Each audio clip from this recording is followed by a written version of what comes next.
نغمه های شوم که در جامعه اسلامی آینده مستضعفان و محرومان همچنان محروم خواهد ماند. این نغمه های ضد الهی، ضد اسلامی، ضد خلقی. شما حقوقی دارید همونطوری که مکرر بیان شده، حقوق آزادی در سرنوشت خود.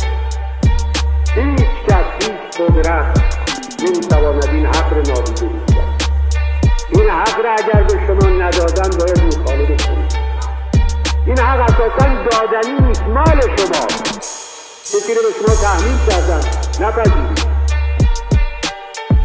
از ثروت شما به جای دیگه بردن خرج کردن، ندید. فرهنگ و زبان رو به شما تحمیل کردن، در مدرسه ها نپذیرید. افرادی رو به اسم شما انتخاب کردن، دورش بیاندازید. دیگه چیه مسئله؟